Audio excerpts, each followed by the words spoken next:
There was no music censorship.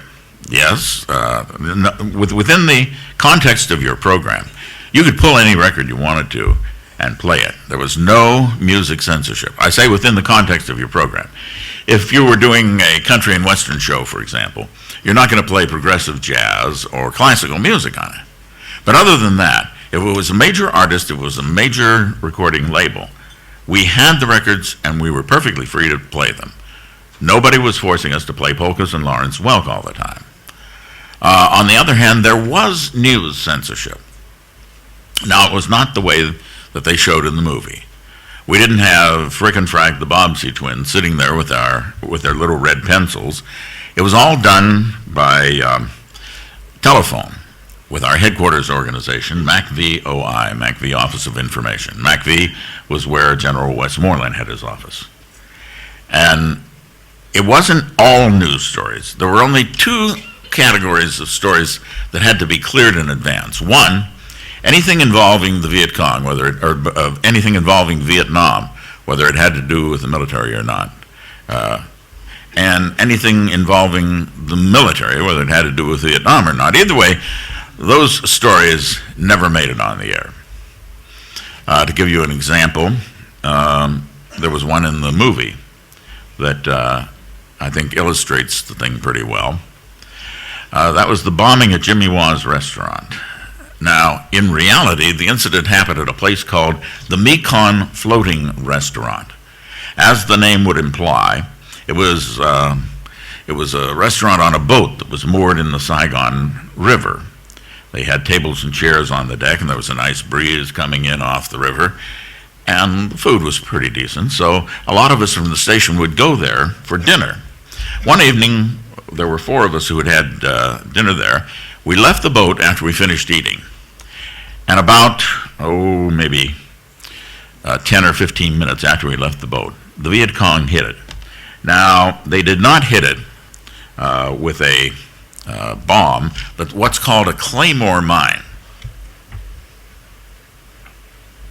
Now, this isn't technically accurate, but it will give you a good idea. If you imagine a book standing on end, and it could be opened very wide or very narrow, and depending upon the way it's set up, it could be a very wide spray or a narrow spray of shrapnel that it goes out when it explodes. Well, on this particular evening, as I said, the Viet Cong hit it with a wide spray of shrapnel from a claymore mine. And that break the side of the boat caused a lot of damage, but also caused severe panic. And just about a minute or two later, when everyone was frantically struggling to get ashore, they set off a very narrow claymore charge aimed directly at the gangplank. And that's the one that did the real carnage. Well, we had been hanging out in the area. We heard the sirens and the commotion. So we went back to see what was going on.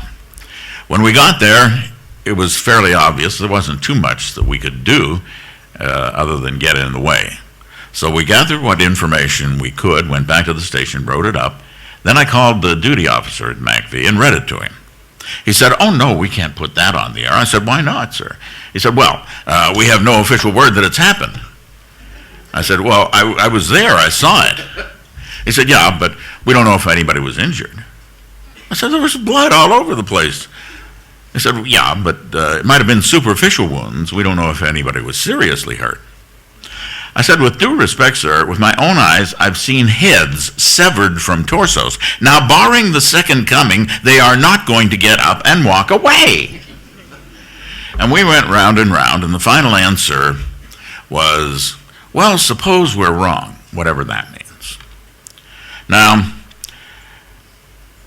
I could stand here and tell you that there was this vast conspiracy to keep the American fighting man and woman in ignorance of what was going on, but I don't believe that that's true. Rather, I think there are two things happening. Number one, there are certain things you cannot put on the air in a war zone. Now, you immediately think in terms of troop movements. Now, of course, you can't put that on the air. But there are often other subtleties. For example, Armed Forces Radio was there to be a morale factor for the troops. We had done some surveys to find out what kind of listeners we had. I don't think anybody was surprised to hear that most of our listeners were young men in their late teens and early 20s. But we got into a little more in depth and found out that very few had ever been outside of their own home, outside of the United States. Many had never been outside their own hometown.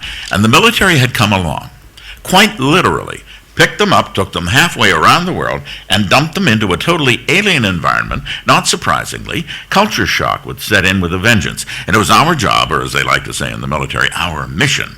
It was our mission to try and be an antidote to this homesickness by trying to give them something familiar to listen to. Well, for that reason, we decided that we were going to try to be, as much as possible, sounding like a stateside radio station.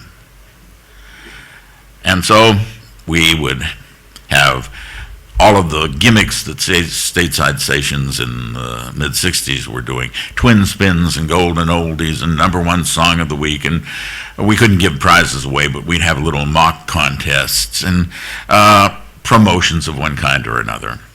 Well, somewhere along the line, somebody realized or remembered that all radio stations back home gave weather forecasts.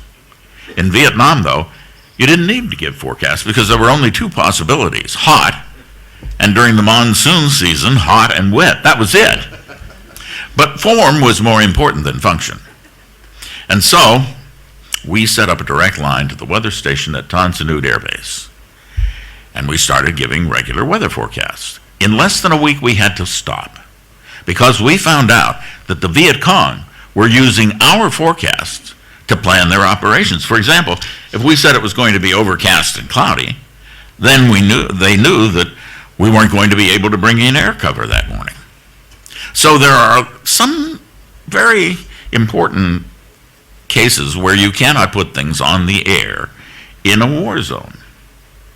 But there's something else going on that I came to think of as what I called the bureaucratic factor.